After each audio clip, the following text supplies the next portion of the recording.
Welcome to the Dental Team Podcast. I'm your host, Kiera Dent, and I have this crazy idea that maybe I could combine a doctor and a team member's perspective because let's face it, dentistry can be a challenging profession with those two perspectives. I've been a dental assistant, treatment coordinator, scheduler, biller, office manager, regional manager, practice owner, and I have a team of traveling consultants where we have traveled to over 165 different offices coaching teams. Yep, we don't just understand you, we are you. Our mission is to positively impact the world of dental, and I believe that this podcast is the greatest way I can help elevate teams, grow VIP experiences, reduce stress, and create A-teams. Welcome to the Dental Team Podcast. Hello, Dental Team listeners. This is Kiera, and you guys, one of my favorite podcasting episodes is when I get to bring on one of our favorite clients and let them share their life. It's really us being able to, one, highlight our incredible practices that do work with the Dental team, but really being able to showcase some of my favorite people. And so this man who's joining us today is literally one of the top people in the entire world. Like if I could hang out with certain clients, Jeff Helgerson is one of the top of the top of the top. Him and Andrew own a practice in North Carolina. Jeff started out as the office manager who knew nothing, didn't want to delegate anything. Tiffany has been consulting them, and Jeff is now sitting here able to podcast on a Tuesday with me. No one's rushing in to talk to him. Literally a transformative office manager and one of my favorite people in the entire world. He'll make you laugh. So Jeff, welcome to the show today. How are you?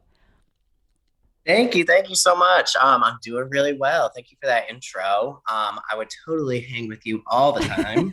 So right back at you. And I did put a do not disturb sign on the door. So look at you, Jeff, growing. Well, and I mean, let's just remember, so real talk, Jeff and I were actually on a flight. I was headed to North Carolina. They were headed back. We were both headed back from a conference, ended up on the same flight. Jeff sent me brownie brittle, which I still remember and appreciate. And then when we got off, we found out that we are both Taylor Swift fanatics, and we were supposed to go to a Taylor Swift concert on July 31st, 2020, and then COVID hit. So I'm still a little sad. We will definitely have a Taylor Swift concert sometime in our life, but beyond just being a great office manager, great human, also a Taylor Swift fan. So I mean, Jeff, like you speak to my soul all the time.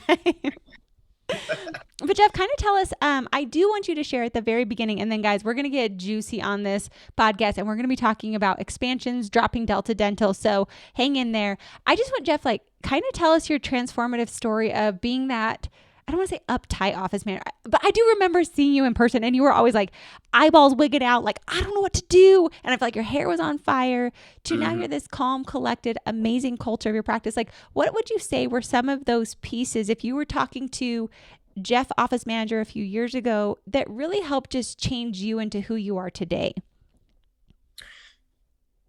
That's a good question. So I came into dentistry kind of involuntarily. You know, I was a marine geologist. I worked offshore. I wasn't very keen on dealing with the public, had no idea about dentistry, no background other than talking to Andrew over drinks before we were married, and thought it was kind of interesting. But we identified the opportunity to move to North Carolina, but I drug my feet so hard, holding on to my past and my past career. And then after meeting you guys, you know, you really influenced a shift in my thinking that was, we do have control over how we feel about things, the actions that we take. And embracing that really allowed me to see the potential in myself and push that onto the practice. Like, what are we doing in this practice that I can control, and what are the things that I cannot control? And one of the major things that I could control is how I felt and the attitude that I brought to the practice. So yeah, you're right. My hair was on fire. Everything. I was frustrated. I didn't know how to manage people very well. And you know what? The bottom line is people are people, and they want to be treated the way you want to be treated. And that just flourished. This environment flourished with that realization of making our practice a place that our employees want to come to. Because if I didn't want to come into our practice, I was miserable. Why did anybody else want to come into our practice and work for us? So I think that was the major shift. And then I think that that attracted the employees that I wanted to have, and that attracts the patients that we want to have. So that was the major shift that I had within myself, is that I have the power to change this, and why just do it if it's Yeah. going to make us happy. Well, I think that that's a really awesome realization. And I love that I asked, like, what would be the tips? And it's not go figure out your billing schedule, set up all this structure. It was literally simple things, which aren't actually sometimes simple. I think changing human behavior feels simple and easy, but oftentimes, like, that is internal integrity within yourself. But I really love that you said, like, you shifted you, which then shifted your employees, which then shifted your patients. And I think so often we don't realize the impact we as leaders, as office managers, as doctors have of your culture is you. And so, like, you being that stressed out office manager was creating a stressed out team, which was then creating stressed out patients, which, like you said, that's just yucky energy. It's yucky mojo. Nobody wants to work there. You're going to have a lot of problems. And so you shifting you. And I also think, like, I know you and Tiff worked a lot, and I have to give massive kudos because I believe coaching is there, but it's only as good as implementation. And so you actually implemented. I remember like there were days you're like, Tiffany, I do not want to do this. Like standing there watching, you're like, Tiff, that is a lot for me to give up. I don't think I can do it. And you had this internal struggle, but then watching who you are today and everything we were talking about pre-show, I just feel you have leveled up to this. It's almost like it's I don't want to say a maturing of office manager, but it is. It's like you've embraced what true office management means. And it does not mean the day-to-day task doing. It means truly seeing the bigger vision, making sure the bigger cogs in the wheels are moving properly, helping the team learn how they can do that. So that way you really can focus on the higher level project. So speaking of higher level, let's talk expansion and dropping Delta Dental. Like, you would never have done this when I first met you. Never would this even have crossed your No mind. way.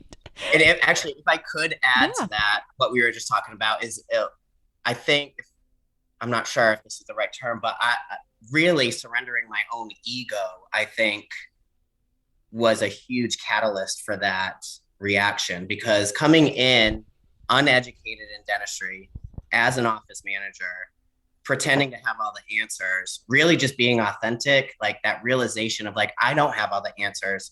Yes, I am your office manager, but let's work collectively. Let me drop my ego and maybe I can learn something from you. It kind of forced this collaborative environment that really accelerated that culture, I think. And I'm still learning this every day. Like some days I still come in hot headed and I'm like, why the hell did you not look at that health history form to find this number? But it's like, let me view this as more of a learning experience. And would I have done that 3 years ago? Probably not. But how can I use this energy of this, I'm annoyed, and kind of turn it into a teaching moment and like, listen, not everybody has all the answers all the time. And it's okay. I don't have all the answers, but collectively, all these heads in this room, between one of us, someone should have been like, hey, did you check that health history to find that alternate number to contact that? Just a learning environment. Mm-hmm. And I feel like that really accelerated that culture. But yes, back to expansion. Which I love though. Like, Jeff, we're just going to wrap this pretty bow on it. I don't think people realize how much their egos come into play. And I actually love, like, I want to highlight this of what is the actual definition of an office manager. The actual definition is not to know all the answers. It's not to know how to do everything. You can truly be a leader and manage a team, even if you don't know how to do an insurance verification. Guys, there's Google, there's YouTube, there's dental team videos. There's like 1,000 different resources. So you don't actually have to know everything.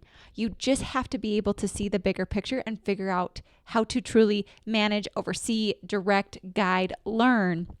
And I actually love that you created the culture of like, it's a learning and let's figure out the system rather than a personal attack. And I think that really can drive culture. So with that pretty bow, expansion. So you guys are expanding. You guys are so loved in your community. I'm very sad I've never seen it. I've seen pictures of it. You guys have an upstairs, downstairs, like the tiniest little walls. I think I would hit my head if I walked through. I can't believe Andrew can walk through that because he's taller than me. But you guys are expanding. You've grown a ton, which I think this is very common. But with that expansion, also the wanting to contract and not have to have insurance, and when do we do it? So kind of walk us through your guys' expansion, and let's just get, like I said, it's going to be juicy and raw and like all the pieces, because this is real life and there is no real answer. It's just, what are you going to do? And I think people hearing other people's experiences gives them more knowledge so they can do the best choice for them in the future. So walk us through expansion, what you guys are thinking, where you're at. Yeah, so right now we are maximum capacity. Like He's we not have, joking, guys. He really is. yeah, everything. We have 6 ops. We during COVID we converted part of our waiting room to our 6 op. So that created a little bit of space since we realized really there's not much need for a huge waiting room right now. So, and if we're as efficient as possible, people shouldn't be in there anyways. So that's kind of our goal in this building. Now we have 2 docs. We've got Dr. Parks producing upwards of 100K, Dr. Sub, where he was at, and he's taking on bigger cases. We're doing internal referrals. And we have a huge hygiene backlog that we are trying to get caught up on. And we almost can't accept any more patients, but we don't want to do that. So we are thinking, all right, what are the first patients that we want to drop? We're in network with Delta Dental. There's write-offs. Everybody knows that situation. So we're like, let's start pushing Delta Dental patients further out, but still accepting them, letting them know it's going to be a while. So then we don't have to deny the patient, but we're getting cash patients in the door right now. That's going to help foot the bill for this expansion. Moving into a much larger space. Right now we're at like 2,500 square feet with 6 ops. We're going to go to 16,000 square feet, which 8,000 of that will be the clinical space. So we plan to phase into that space, but we've been considering dropping Delta Dental for a while, but is it a smart time for us to do that considering we'd be having this expanded practice now? So long term, we still would like to drop Delta Dental, but are we going with, the uncertainty in the economy and everything going on? Is that something we should hold on to and continue to push those patients out? And then once we get in that building, see the influx of cash paying patients and then reassess then. So immediately I think we'll be totally fine dropping Delta Dental. Once the expansion happens, are we going to then have way too much room and not enough work and then need Delta Dental? So that's kind of what we're struggling with right now, and which direction should we go? Which I love, because honestly, as a consultant, my favorite thing in the entire world are these puzzles, because there are so many different right choices. And I really hope people heard that there's so many right choices. I often think we make ourselves wrong by saying, oh, is it right or is it wrong? Like, what's the best choice? And there's just a lot of right choices. It just depends on like what your ultimate outcome is. So I've noticed a lot of people tend not to expand until it's too late. Or for you guys, you've been in building crisis. You've been having a builder. You guys were trying to expand out your own building for over a year now. So it's not as if you guys were negligent. You didn't see the writing on the wall that we need to expand and you weren't proactive. It just, hey, COVID hit. Building supplies are they're just sky high right now. And so we've got all these external factors. So I think we need to realize you've got to be my first note on this is like, everybody, when you're looking at your patient base, you're looking at your hygiene, how far out you're booking your hygiene. We're looking how far doctors are booking out. We're looking at bringing on another associate because we don't want as much just dependent on the one doctor. Those types of things set you up to expand. So you guys did expand out. You brought in a 6th op. I know when we moved into our practice, we had already outgrown it. That happens often. And so now you're at this pivotal point of, all right, we're bursting at the seams, but we're about to double our house size, and we don't want to not have enough patients to fill those chairs, to pay for those chairs, and to serve more people. So it's really this like, you're exploding right now, but then you're going to feel very sparse in a bigger space. So I think the thoughts are right now of, okay, now we have a new timeline. You guys have a building. It's going to be much larger size, but we still have to deal with the constant stress of this practice not being able to meet the needs of all these patients. And so like you said, do we just keep accepting new patients? Do we start dropping Delta?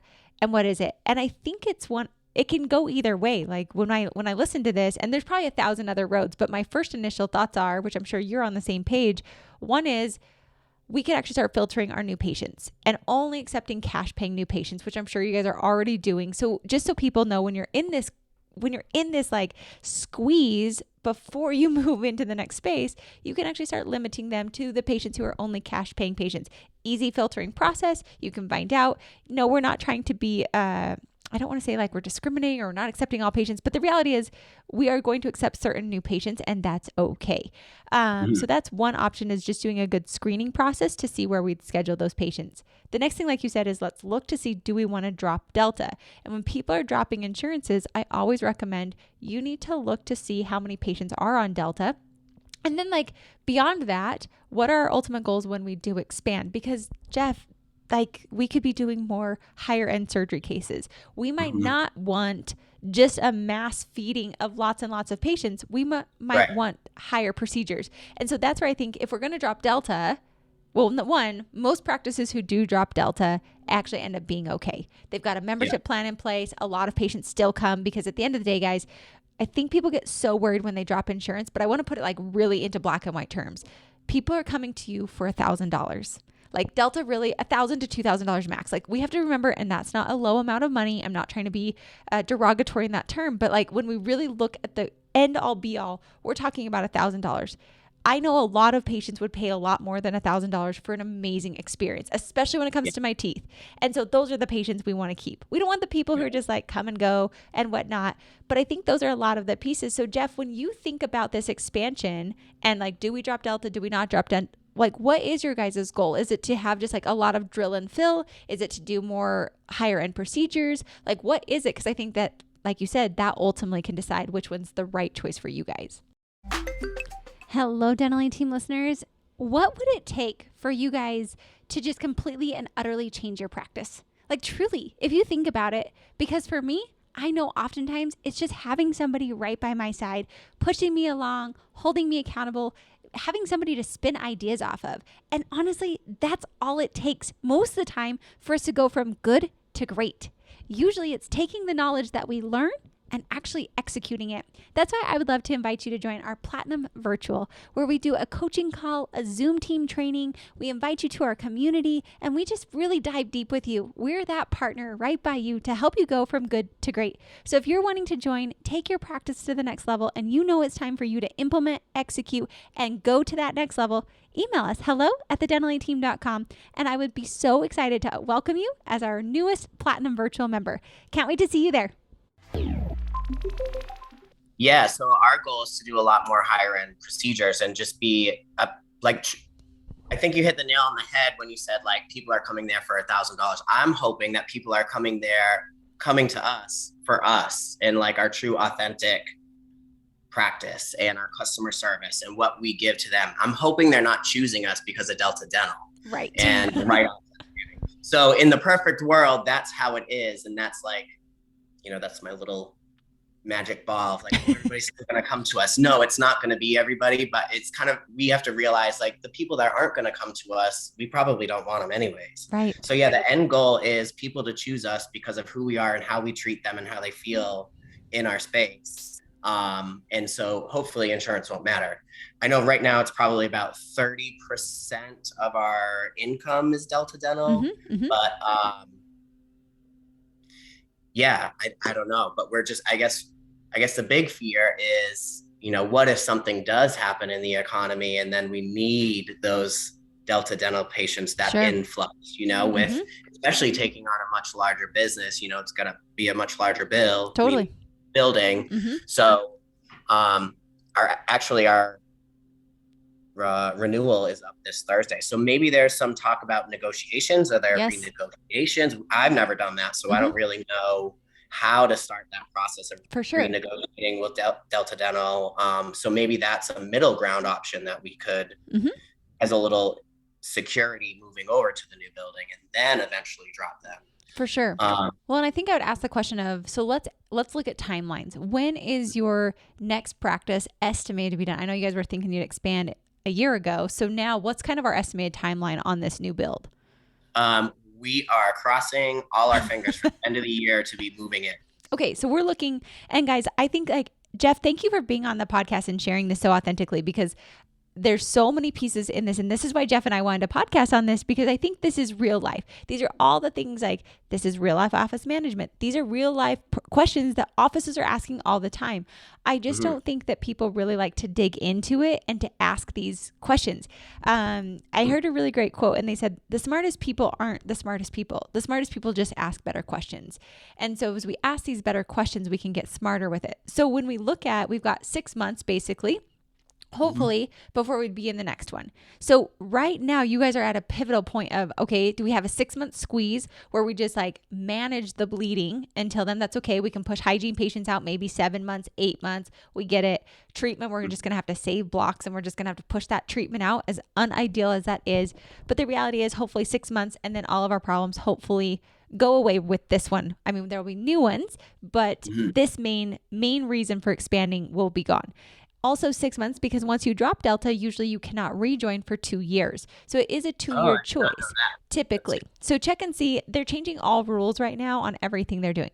I also do agree with you of like renegotiation. Ironically, I had an office with Cigna, and they were dropping Cigna because they were in this thing, and Cigna was one of their lower ones. Cigna literally came back to them and renegotiated with them to where it was almost fee for service. So they're like, well, we're going to keep Cigna then because now it's not an issue. Let's keep it. That's a great thing. Also, we're looking at marketing. So having these Delta patients come in feels like a security, but you literally drove it home. And I think right now businesses have to realize customer service is junk. No one is doing great customer service. You call people, they hang up on you. You can't get through to people. You go to the store and people are angry, and you ask for them to like reread your coffee order, and they growl at you because they're angry that you bothered them to make sure the service was great. It's like customer service is in the trash right now. So if you are going to drop insurance, we've got to make sure, like you said, it is literally a top-notch patient experience, because I want people to realize insurance was a tethering piece that brought patients to you, but it's not the reason that they will retain and stay with you. The experience, the dentistry, the whole process is what's going to retain these patients with you. Having a membership plan oftentimes can offset. So I usually love to, if I'm going to drop an insurance plan, I actually love to drop around open enrollment. Reason being is people are questioning, do I want to do benefits? Do I not? Maybe we could talk to some of the bigger employers of these Delta Dental. Like it could be somebody that maybe we could convince them to, instead of offering Delta Dental, they offer our membership plan. So there's a lot of different variables. So I think you're right. Like when looking at this, what's the middle ground? Could we negotiate a higher fee? Also, you can drop at any time. Like I think you have to give them a 30-day to 60-day to 90-day notice. Like every insurance plan is different. So call them and in your area, but you give them that notice time. So you could theoretically hold on to Delta through the end of the year, get into your new space.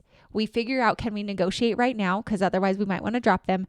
But that then buys you time to get into the new building, to have the patients, and then start to weed once you get there.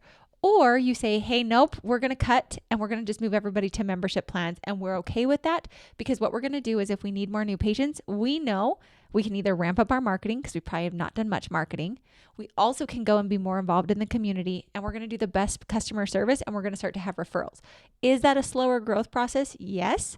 But do you get higher quality patients long-term? Yes. So I think like these are the sides of the coin that a lot of offices need to weigh out of which route do you want to go. And like I said at the very beginning, there is no wrong in any of this. There are rights. It just depends on which one you want to choose. So Jeff, what are some of your thoughts on that? I'm sure these are all the things going through your mind, through Andrew's mind, through like, what do we do to set us up for the best success? I'm not sure what wavelength you're on, but I'm matching it because you just spoke to a lot of things that I was planning at the beginning of the year before the builder dropped the ball that he was dropping us and didn't have anything. So I was actually, you just solved my problem. I think this is like, okay, this is real life coaching call, guys. Yeah. Jeff and I actually are on a coaching call that we just decided to record for all of you. So this is like what you do in coaching calls, though. It's like being able, like, this is what I think actually is really fun, is this is real life consulting, which without even trying, we're talking about the build out, we're talking about expansion, but like having someone who's been there, done that, and can talk through it with you, oftentimes can help you find your solutions there. So Jeff, what is the solution? What did you just find solved? So earlier this year, before the ball dropped, I was working on some marketing that I didn't quite get to where I wanted to go, but I wanted to produce this commercial that was sort of like cut the red tape, cut the insurance, cut the jargon, cut all the confusing missing tooth clause, all that BS that is everybody hates, right? So I wanted to translate that into a commercial, but not totally bash the insurance company, but be like, look what we can offer you. This membership plan that is, you're working directly with us. You talk to us. You don't talk to an 800 number. We will help you, basically. Then the ball dropped with the construction, and that hit the back burner. So I've always been thinking of that. So now what I think I'm going to do is, since our renewal is up this week, is talk to them about renegotiation, see if I can renegotiate a higher rate with them through the end of the year till we do get into there, and then consider dropping them at the open enrollment time, and then throw that commercial out onto the air. Exactly. So you just touched on all that, and I really had that started in my head, but that is the exact way I think we should approach this. Well, so work on those negotiations, and then just keep going. If we can drop at any time, you're right, but we probably can't join at any time. There's probably going to be the 2-year thing, like you said, which I didn't even consider. Totally. And so like those types of questions, I think when people are going to drop, oftentimes we're like, first thing, I've got too many patients today. But I love, Jeff, that you're thinking about, all right, we're about to expand into a building that is much larger than where we are today. Guys, I know myself, and I think know thyself and be free. For me, I actually like security.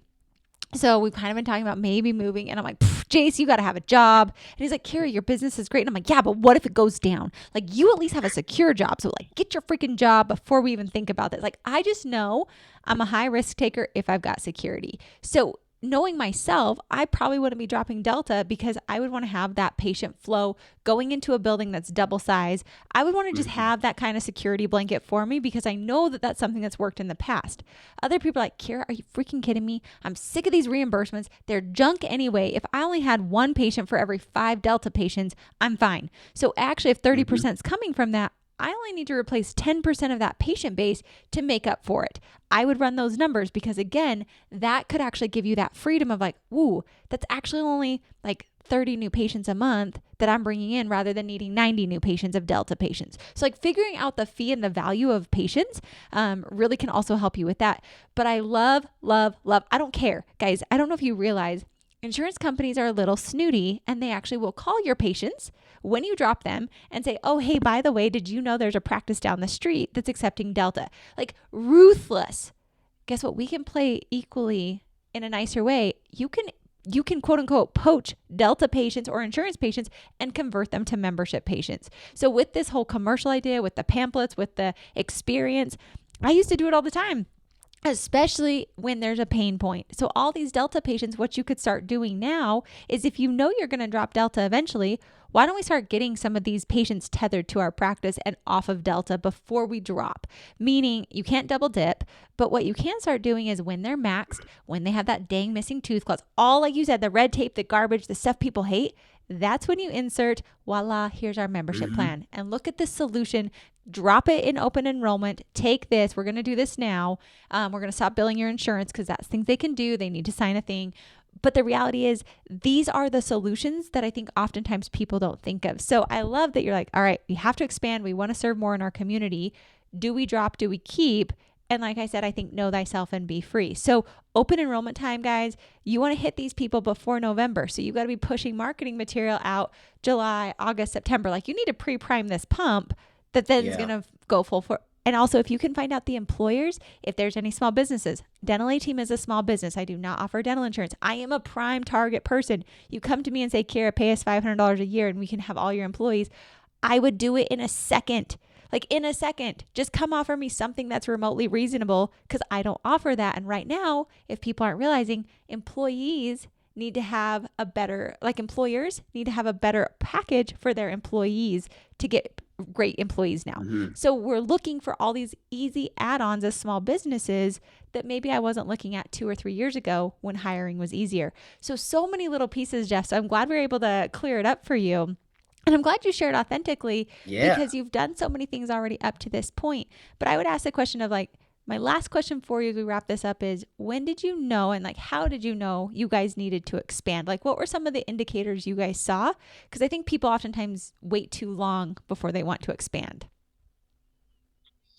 Yeah, so we've been wanting to expand for about 3 years, and we started the planning, and then it was like we were scared, we didn't know, and we're like, oh, then the associate ship popped up, and we're like, oh, maybe we should get an associate before, does Dr. Sugg want to be running all of these rooms? Like, no, let's just dip our feet. And Dr. Parks kind of, we stumbled upon each other, and we were like, we really like this dude. He's very authentic. He's, good hearted. Mm-hmm. So we dove into that first while we were still thinking about expansion. We were like, well, if we take on the associate, we can then, we'll almost as security, like we have a little bit of security. So we've got two providers, and, we can handle all these rooms.